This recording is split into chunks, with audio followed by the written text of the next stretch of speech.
Happy Monday, Leftofawesome.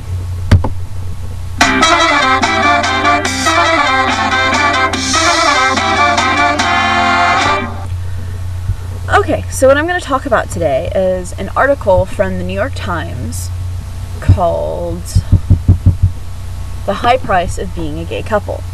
And what it talks about is these people created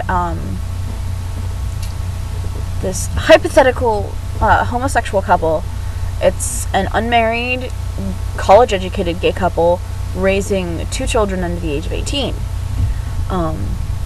And basically it put them in a similar living situation. Hypothetically, it put them in a similar living situation to your average married heterosexual couple.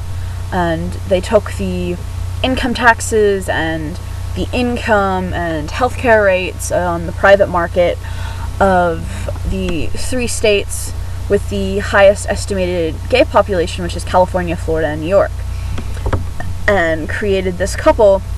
They have an income of $140,000 a year. And the reason they did this is because, a lot of the debate over whether or not gay marriage should be legal has been focusing on God and the Scripture or the Constitution equal protection. But most people see the world through the prism of money. And what really hasn't been focused on during this entire debate over whether or not gay marriage should be legalized is money. If you are a heterosexual couple and you are married, generally, if one of you doesn't have health insurance or one job that you have has better health insurance than the other, since that other person is your spouse, you can get them put on your plan. But a lot of healthcare policies through, jobs don't provide healthcare to domestic partners because they aren't recognized as your spouse. They are your domestic partner. It's not a legal marriage. So it's not recognized by those people. So you're not included in that plan. And so they created a best case scenario and a worst case scenario. And in the best case scenario, both partners were earning $70,000 a year, and it's considered that one of the 2 partners will stay home for 5 years to, raise the kids, and then they will go back to work. And in the worst case scenario, the 5 years is also assumed, but the worst case scenario, not the best case scenario. The best case scenario is the $70,000 and the $70,000. The worst case scenario is one of them is earning $110,000 and the other is earning $30,000. And they basically calculated how much more each couple would be spending in both the best case and the worst case for each sort of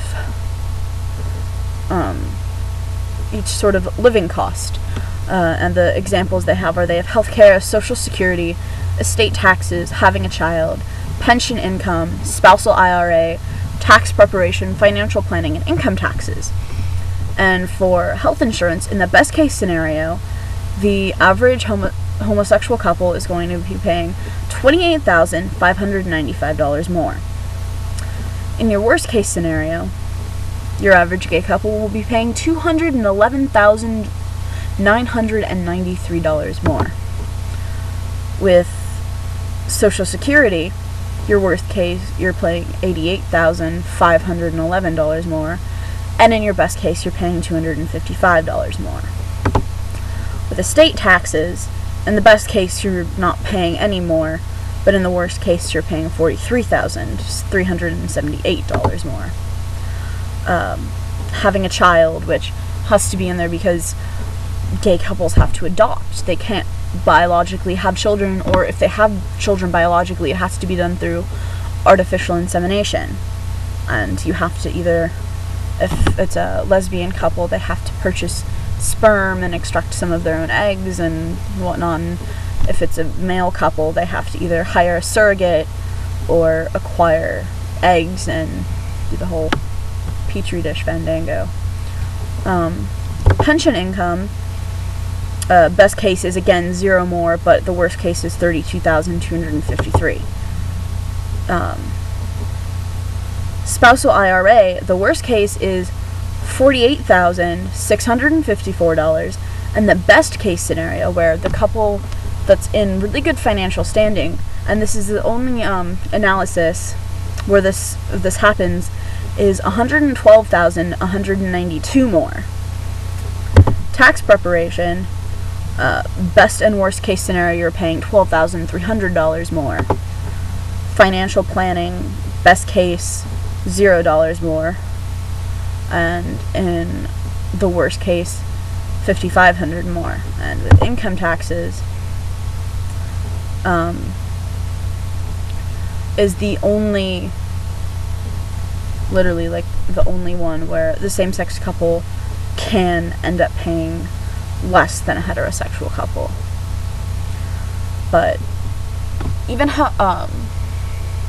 but that's because of the penalty of marriage, which is literally the only benefit, and the fact that they have to pay so much more in things like healthcare and other forms of taxes pretty much balances out the fact that they would be paying less than heterosexual couples in that category.